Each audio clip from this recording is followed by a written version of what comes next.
मैं 3 मंडल देसाई की पी जाता था 24 घंटे के अंदर अंदर, जिसके अंदर लगभग 75 बीडी बनती थी। मैं परेशान था बिल्कुल। मैंने भी उसे टीवी के आगे, मगर तू दुनिया के करता है तो मैं देख लूँगा तेरे को भी, आग भाई तू भी, तेरे अंदर शक्ति है। तो मैंने टीवी के आगे कह दिया कि भाई ऐसा है तो तू मेरी ये बीड़ी छुड़ा दे, मैं मान लूँगा तेरे को। सत्यनारायण रामपाल जी महाराज को मैंने बोला टीवी पे ही, और मेरी बीड़ी छुड़ा दे तू, तर मैं मान लूँगा तेरे को असली तू है। हमसे जुड़े रहने के लिए हमारे YouTube चैनल को सब्सक्राइब करें और नई वीडियो की नोटिफिकेशन के लिए बेल आइकॉन को दबाएं। अगर आप ये वीडियो Facebook पर देख रहे हैं तो लाइक जरूर करें और ज्यादा से ज्यादा शेयर करें। धन्यवाद। नमस्कार सर। सच साहिब। सर क्या नाम है आपका? विजय दास है जी। सर कहाँ से हैं आप? गांव ताजपुर, जिला महेंद्रगढ़, हरियाणा से। हाँ। सर संत रामपाल जी महाराज से कब जुड़े आप? संत रामपाल जी महाराज से मैं सन 2012 में जुड़ा था। सर संत रामपाल जी महाराज से नाम दीक्षा लेने से पहले आप क्या भक्ति साधनाएं करते थे? मैं कोई भक्ति साधन नहीं करता था जी। मैं इन भक्तों संतों का, इनका हमेशा मजाक उड़ाता रहता था। हाँ जी, और इनको पाखंडवाद को मैं इनकी ढोल की डालियाँ बगेल देता था। जो भी जहाँ सत्संग करते रहते ढोल की डालियाँ बगेल देता था इनकी। पता नहीं क्या गुस्सा चढ़ता था, क्या नहीं चढ़ता था। तो फिर आप संत रामपाल जी महाराज की शरण में कैसे आए? उसके बाद ऐसा हुआ जी, मैं बिल्कुल हमारे ऊपर भूत प्रेत का साया हो गया पूरे परिवार पे। और उसके बाद हमारी कमर टूट चुकी थी, हम हर तरह से परेशान हो चुके थे। हम यहाँ से परेशान होकर के नागौर डिस्ट्रिक्ट में चले गए, वहाँ कुछ ज़मीन ले रखी थी, वहाँ चले गए। वहाँ जाने के बाद हमारे पास में नज़दीक में ही, हमारी साइड में ही छत्तीसगढ़ से आश्रम से वो थे हरि सिंह राठौड़ जी, कबीरपंथी। वो काफ़ी बार हमें समझाते थे कि भाई तुम ऐसे करना, भगवान होता है। अरे कोई भगवान नहीं होता, मगर तो उसको मैं पागल समझते थे कि चलो कोई बात नहीं। लेकिन हम उस के चक्कर में पड़े हुए थे, भूत प्रेतों के चक्कर में ऑल इंडिया हम डोल लिए थे। कहीं कोई आराम नहीं मिलता था, जो भी कमाते थे सब लगा देते थे। 20 साल तक हम इसी चक्कर में रहे। कोई साधु संत, कोई महत वगैरह, कोई सियाणा सेवड़ा, कोई नहीं छोड़ा हमने। जहाँ जिसने बता दिया वहीं पहुँच गए। जितने मांगे 21,000 मांगे थे, 21,000 ही दे दिया कि हमें इलाज चाहिए थे, लेकिन कोई फ़र्क नहीं हुआ। आखिर में हमें सूजन देता था, मुझे वाणियाँ मिलती थी कभी कभी शाम को सोते सोते, और शब्द वाणियाँ आती थी कि तुम्हारा इलाज किसी सियाणे सेवड़े से नहीं होगा और ना ही किसी मुसलमान से होगा। देवत का जहाँ स्थान होगा ना, वहाँ तुम्हारा इलाज होगा। उसके बाद हम वहाँ पर काम ज़्यादा था, पूरी रात जागू रहना पड़ता था, लाइनें पटकनी पड़ती थी। उस वजह से हम टीवी चलाते रहते थे। तो टीवी पे इनका आता रहता था, संत महंतों का मैं सुनता रहता था। ज़्यादातर जितनी भी आर्गूमेंट आती थी किसी भी व्यक्ति की, किसी भी सिलसिले में, मैं आर्गूमेंट पे, तर्क वितर्क पर ज़्यादा ध्यान देता था। तो इनके मैं वचन सुनता सुबह सुबह उठते ही, संत रामपाल जी महाराज के, और शाम को भी सुनता था। शाम को एक दिन कुदरती ही मैं कहा यार इसके तो, ये तो वचन तो बहुत बढ़िया कर रहा है, और ये तो ना इसका कंठ, ना माड़ा, ना बाबा जी, ना ये तो है ही नहीं किसी बूथ में ही, लेकिन आदमी बहुत सही सॉलिड बोल रहे। तो वो बाद में इनका वो इंटरव्यू आता है, उस इंटरव्यू पे मैंने ध्यान दिया, काफ़ी लोगों के रोग ठीक हो रहे हैं। मैं बीड़ी से ज़्यादा परेशान था, मेरा परिवार परेशान था, सब रिश्तेदार छिक लिए थे कि ये बीड़ी पी रहा है, एक ना एक दिन मर जाएगा सड़ के। मैं भी खुद ये चाह रहा था दिल से किसी तरह छूट जाए। मैं 3 मंडल देसाई की पी जाता था 24 घंटे के अंदर अंदर, जिसके अंदर लगभग 75 बीड़ी बनती थी। मैं परेशान था बिल्कुल। मैंने भी उसे टीवी के आगे, मगर तू दुनिया के करता है तो मैं देख लूँगा तेरे को भी, आग भाई तू भी, तेरे अंदर शक्ति है। तो मैंने टीवी के आगे कह दिया कि भाई ऐसा है तो तू मेरी ये बीड़ी छुड़ा दे, मैं मान लूँगा तेरे को। सत्यनारायण रामपाल जी महाराज को मैंने बोला टीवी पे ही, और मेरी बीड़ी छुड़ा दे तू, तर मैं मान लूँगा तेरे को असली तू है। तो साहब दूसरे दिन ही मैंने बीड़ी पीनी स्टार्ट की तो मेरे को बदबू आई। इतनी बदबू सहन नहीं हो उसकी। मैं कहा भाई, मैं पुड़ा लेता था, मंडल से तो लेता नहीं था, पुड़ा लेता था, आधा पुड़ा पड़ा था। मैंने सोचा कि भाई ये सारा डुप्लीकेट है। मैं पड़ोसी के पास गया, पड़ोसी ने वहाँ बीड़ी पी उसकी।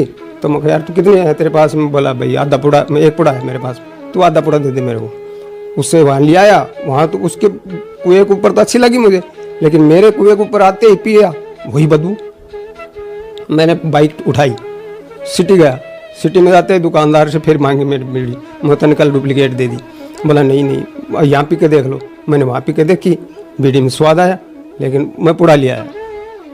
कुएँ पे आते ही फिर पी वही बदबू, मुँह में नहीं ली जाती कहीं को। यार ये तो गड़बड़ है मामला। फिर मेरे दिमाग में आया, अरे ये तो संत की करामात है कोई ना कोई। मैंने तो वो बेड़ा कर करा सब बंडल बांध एक थैली में और पड़ोसी को दिया है, तेरे को आधा पुड़ा दिया तो तेने मेरे को, तू 2 पुड़ा समझ, आज से हमें बीड़ी नहीं पीनी। उस का दिन है, आज तक मतलब नामदान नहीं लिया था मैंने टीवी पे अरदास लगाई थी कि मैं तेरी शक्ति देखनी है मगा, क्यों बीड़ी कोई नहीं छुड़ा सकता मेरी। तो सब वो बीड़ियाँ छूट गई, मेरे को बहुत तलब हुई। हम दोनों मियाँ भी वहाँ से चले कि भैया किताब तो कहाँ मिलेगी, लेकिन हम टीवी पर से नंबर लिखे और सतलोक आश्रम बरवाड़ा के लिए चल दिए। हम ट्रेन से पहुँचे, उसी दिन पहुँचे, उसी दिन सत्संग चल रहा था वहाँ पर जाकर देखा तो एक वाणी मेरे खटकती थी हमेशा कि कबीरा तेरी झोपड़ी गलकटिया के पास, वो करेंगे जो भरेंगे, तू क्यों हो उदास। इस वाणी का मुझे वो मिलना चाहिए रिजल्ट वहाँ से, क्यों ये कबीर की गाथा गा रहे हैं तो ये वहाँ मिलेगा। क्योंकि मेरे अड़ोस पड़ोस में ना एक खटीक रहता था, वो भी बकरे काटता था, साइड में मुसलमान था, वो भी बकरे काटता था। मेरी एक झुपड़ी थी बस वहाँ पे बियाबान में, तो मैं यही करता था, यही बाणी रटता रहता था हमेशा। अब भाई मेरे को ताकत मिलती थी उस बाणी से, अब ये करने दे इनको, तू क्यों उदास हो रहा है, जो कबीर जी ने कह रखा है। वाह भाई, पर वो कबीर जी ने खुद कह रहा है यार, कोई ये कबीर जी को परमात्मा बता रहे हैं, तो इनकी इस वाणी का घर वहीं जाने के बाद गलेगा। मैं सतलोक आश्रम बरवाड़ा पहुंच गया, वहाँ जाके देखी व्यवस्था, ओरिजिनल व्यवस्था। उसी टाइम ही कबीर जी की इसी वाणी का ही सत्संग चल रहा था। मुझे वहीं उत्तर मिल गया कि आप बनावे आप ही पहरावे, तो ये तो अपने आप ही करामात है इनकी, सब कुछ इन्हीं का ही रोल है। अब अपने को उत्तर मिल गया है, अपने को सही है, सही स्थान पे पहुंच गए। उसके बाद हमने नामदान लिया संत रामपाल जी महाराज से बरवाड़ा आश्रम में, और हमने वहाँ भोजन प्रसाद लिया और आशीर्वाद लेकर के हम उसी टाइम वापस चल दिए। सर, आपने बताया कि संत रामपाल जी महाराज से नाम दीक्षा लेने से पहले ही आपका नशा छूट गया, तो क्या संत रामपाल जी महाराज से नाम दीक्षा लेने के बाद भी आपको लाभ मिले? हाँ जी, नामदान लेने के बाद तो बस ये समझो कि जो दुखों का पहाड़ था ना, वो सुख में बदलना तब्दील हो गया। जितना दुखों का पहाड़ ऊंचा खड़ा था, उससे ज़्यादा हमें आज उनकी कृपा से, गुरु रामपाल जी महाराज, संत रामपाल जी महाराज की कृपा से, उनके वचनों से, उनका ये जो हमें मंत्र वगैरह दे रखे हैं, इनको हमेशा नित्य नियम करने से, और हमारे उस पहाड़ जो इतना दुखों का पहाड़ था ना ऊंचा, उससे दुगना हमें सुखों का पहाड़ खड़ा कर दिया हमारे सामने संत रामपाल जी महाराज ने। और हमारे काफ़ी बाधाएं थी, वो भूत प्रेत की बाधा भी सब हट गई, बीड़ियाँ भी छूट गई, और हम अब इतना ज्ञान हो गया हमें। अब आज हमें 100 रुपये भी अगर मिल जाते हैं ना महीने में, तो 100 रुपये में भी खर्चा चल जाएगा हमारा, नहीं तो कोई सीमा नहीं थी हमारे। लाख रुपए की पैदा करते थे, लाख रुपए सियाने सेवड़ों को दे देते थे, बस ऐसा बुरा हाल था। तीनों स्टेजों से, माइंडली मतलब आर्थिकली और फिजिकली, तीनों तरह से हम बर्बाद हो चुके थे। लेकिन संत रामपाल जी महाराज के सानिध्य में आने के बाद में हमारी तीनों पोजीशन आज शिखर के ऊपर है, सब आनंद और ठाठ है। आर्थिक समस्याएं ना, हमारे पास कोई मकान था, मकान यहाँ भी नहीं था और वहाँ भी नहीं था, दोनों जगह हम झुपड़ियों में थे। यहाँ भी टूटे फूटे पुराने मकान थे कोई, लेकिन बाद में संत रामपाल जी महाराज के आगे अरदास लगाई, आज दोनों जगह ही कोठियाँ खड़ी कर रखी हैं मालिक ने, और मालिक की दया से, संत गुरु रामपाल जी महाराज की दया से आज अच्छे जो मकानों के हमने कभी सपने में दर्शन नहीं किए थे, ऐसे मकान बना के दिए उन्होंने। और हमें कभी कोई पैसा नहीं जोड़ा कि हमें मकान बनाना है, लेकिन हमारे पास वो एक पैसा ही नहीं था। उसके बाद सब कंप्लीट हो गया काम, और हमें मकान बना दिया, रहने के लायक मकान बना दिया, खूब आराम से ठाठ से रहते हैं। दूसरा, बच्चों का सेटलमेंट नहीं हो रहा था। एक बच्चे का तो जन्मपत्री वगैरह लिख रखी थी कि इसकी 30 साल से आगे उम्र नहीं है, और उसके फिर भूत प्रेत बाधा हो गई थी। 3 बार सेलेक्ट हो चुका उसमें SI के टेस्ट में, लेकिन उसका सिलेक्शन नहीं होता। भाई बड़ी बारी प्रॉब्लम हो गई, लेकिन हम इधर जाया करते थे, उसके पास जाया करता था। वो इधर खैरतल के पास में है कोई सैयद, उसने जवाब दे दिया, हाथ खड़े कर दिए, इसकी ज़िंदगी नहीं है, इसको नौकरी तो कहाँ, ज़िंदगी नहीं है इसकी। वो बच्चा और डैमेज हो गया, दिमाग से डैमेज हो गया, और चक्कर में पड़ गया कि भाई ज़िंदगी नहीं है तो अब क्या है। लेकिन हमने उसको लेके गए, वो नहीं माना कि ऐसे संत पंत ऐसे रहते हैं, वो तो जेल गए, ये हो गया वो हो गया, तुम ऐसे पड़ गए चक्कर में। चलो भाई कोई बात नहीं, लेकिन फिर आखिरी दिन था उसका जो जन्म तिथि के अनुसार बता रखा था, उस दिन रात को खुद को उसको आए, वो अलग कमरे में रहता था, खुद आए संत रामपाल जी महाराज और उन्होंने उसको आकर जगाया कि बेटे मैंने तेरी ज़िंदगी बधा दी है और तू तेरे को सर्विस भी दूंगा, पक्का भरोसा कर तू। वो तो उसी दिन रात को ही 2 बजे आया उतर के और पता नहीं कहाँ रोहतक पहुँच गया। सवेर पहले हमने हमें बताया नहीं, हमने देखा जाके कमरे में वो तो है ही नहीं यहाँ। तो उस फोन लगाया तो बोला मैं तो रोहतक पहुँच गया और मैं तो नामदान लेने पहुँच गया। अरे तू नामदान कैसे लेने पहुँच गया, आपने यहीं मिल जाता ना। बोला नहीं मैं तो रोहतक पहुँच गया। हाजी वो वहाँ पहुँच गया, वहाँ उसको नहीं मिला नामदान, पाछा आ गया। फिर उसको पता चला, हमें पता था कि अपने नारनौल है नज़दीक, तो तू नारनौल से ले ले भाई और तेरे मालिक सहायता करेंगे। जब इतनी तेरे को जागृति दे दी, तेरे को दर्शन दिए हैं, तेरे को क्या बोले मेरे को कह के गए हैं, खुद तब गया हूँ मैं तो। यहाँ आए हम और नामदान केंद्र नारनौल में, यहाँ पर आकर उसने नामदान लिया संत रामपाल जी महाराज से जी। और फिर उसके बाद में उसने अपनी स्टडी स्टार्ट की और आज वो जिंदा है और आज वो SI के पोस्ट पर सेलेक्टेड है और मधुबन में आज ड्यूटी पर है जी। नहीं तो सब नट गए थे, कहीं इसका सर्विस का तो ख्वाब ही छोड़ दो, आप इसकी ज़िंदगी संभाल। लेकिन संत रामपाल जी महाराज की इतनी दया कृपा है कि आज हमारा वो बच्चा SI की पोस्ट के ऊपर सेलेक्ट है और ऑन ट्रेनिंग है अभी मधुबन के अंदर। अच्छा, एक और प्रॉब्लम थी, कोटली प्रॉब्लम तो मेरे को करीब 15 साल की एज थी मेरी, तब से चलू हो गई थी, कभी पीछा नहीं छूटता। और सन 2012 में जब भी मैंने नाम लिया तभी एक केस और हो गया जिसमें 80% जनता एक साइड में थी और मैं अकेला था। ज़मीन का विवाद था लेकिन सच्चाई मेरे पास थी। वो झूठे जैसे ज़्यादा भेड़े हो गए तो उन्होंने अपनी पावर दिखाई।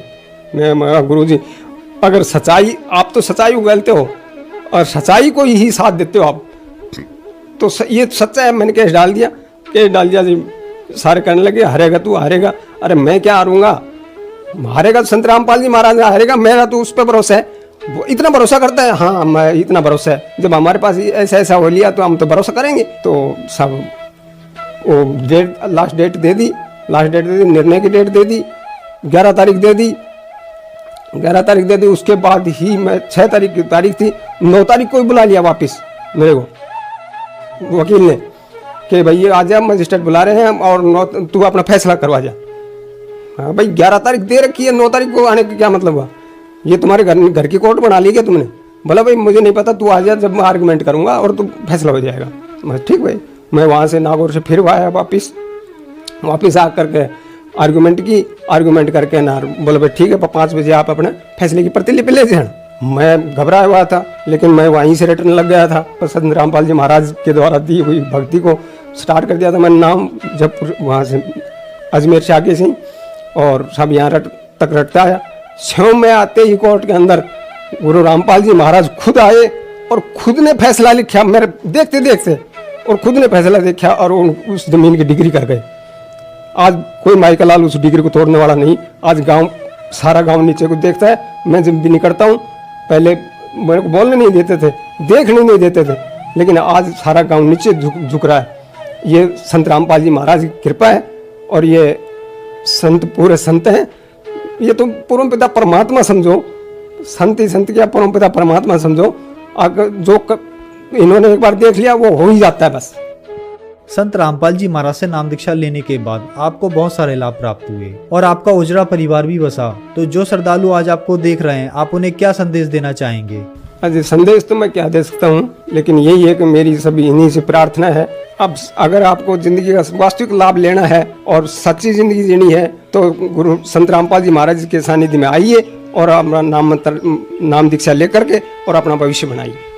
सर, संत रामपाल जी महाराज से नाम दीक्षा कैसे प्राप्त की जा सकती है? टीवी ऑन कीजिए, चैनल पर संत रामपाल जी महाराज का सत्संग आता है, उस पर नीचे पीली पट्टी चलती है, पीली पट्टी ऊपर नंबर होते हैं।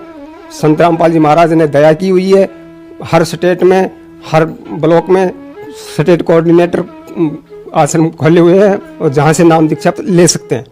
धन्यवाद सर। और और अधिक जानकारी व संत रामपाल जी महाराज जी से निःशुल्क नाम दीक्षा प्राप्त करने के लिए संपर्क करें। हमारे संपर्क सूत्र हैं 8222880541 8222880542। आप नीचे स्क्रीन पर दिए गए हमारे अन्य नंबरों पर भी संपर्क कर सकते हैं। विजिट करें हमारी वेबसाइट पर। हमारी वेबसाइट है www.jagatgururampalji.org।